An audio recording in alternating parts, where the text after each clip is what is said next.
I wrote a book a few years ago, some of you may have read it, called Love Not Fear.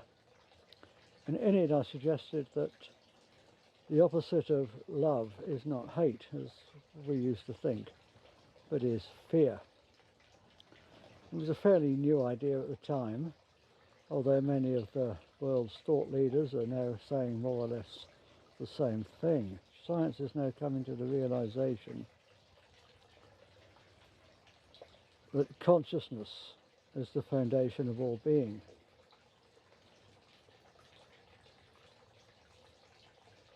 Creation myths, such as the one in the Bible and other ancient texts, talk about consciousness. They call it God.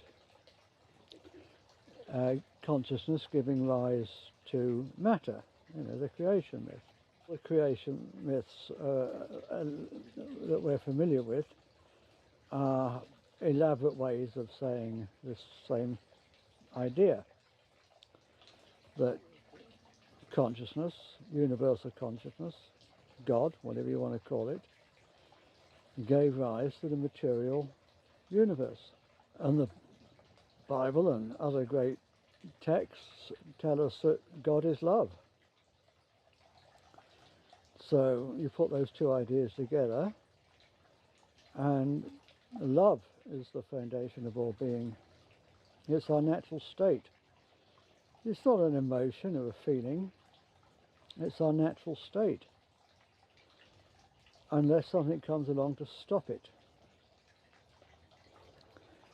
And what stops the manifestation of love, the expression of love, sometimes even the recognition of love, is fear.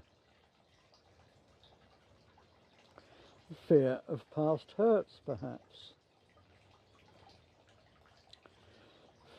The past hurts can't hurt us, they're past.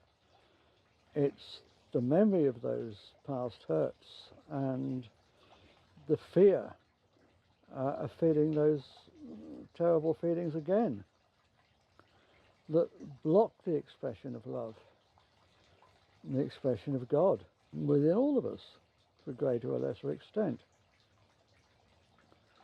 I'm not just talking about romantic relationships, although it's an obvious place to start, isn't it, to talk about this kind of thing. You've been abandoned in the past, you've been hurt. Maybe you were abandoned in childhood. I had an experience when I was 3, when I was left in hospital for several weeks without any visits, any parental visits. And I learnt my abandonment wounds then. Other people I've known, other friends of mine, have had different stories. They've had the same abandonment wounds. That makes it hard now to form attachments. And maybe you've had attachments in the past and deep, loving relationships in the past, and they've ended badly. You might even have been left homeless or something. Happened to me once. My ex was really, really fearful of not having enough money, of dying in poverty. She was petrified of that. Unreasonably so, because at that time we together, we had a lot of money,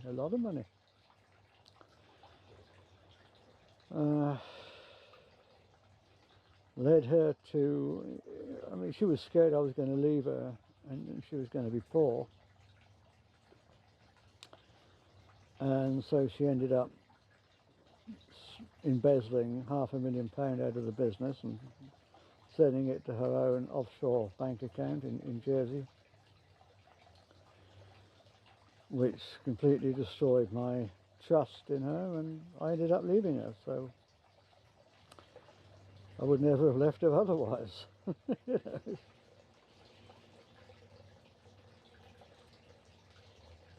So whether it's relationships, whether it's money, I talk a lot about money, don't I, in my book and on my website, in various articles that I've written.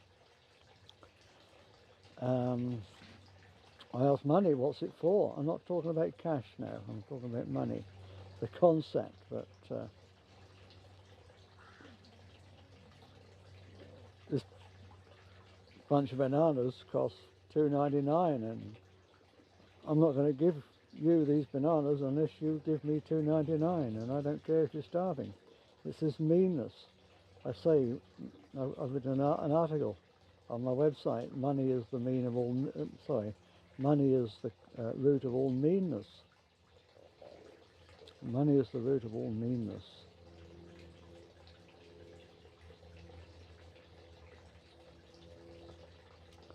But money is also an expression of fear. Fear that we won't have enough. Fear that we'll end up in poverty.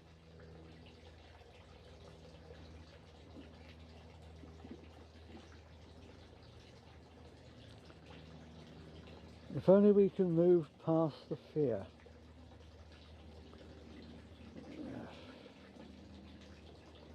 What was that famous book? I can't remember even who wrote it. Feel the fear and do it anyway. If we can just move past the fear and get back to love. Love and truth and freedom, they all fit in together. You can't have one without the other. You can't have love without freedom. You can't have love without trust.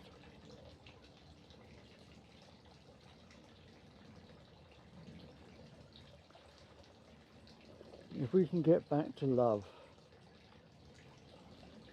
the key point in my book that I keep is that if we stop hurting each other, and we only hurt each other because we're scared, whether we're a CEO of a huge corporation, treating our employees badly, not giving them a fair percentage of the wealth they help to create, it's because we're living in fear.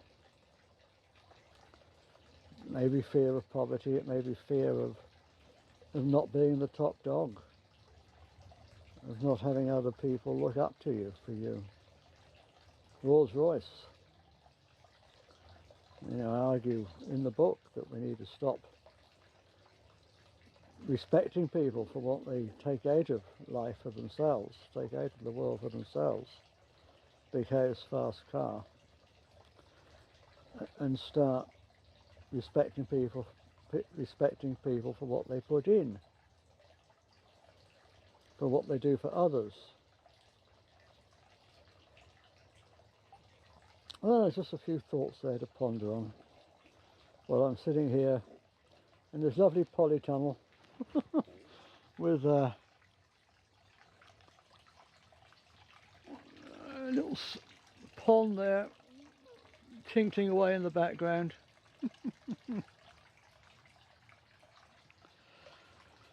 Life is sweet.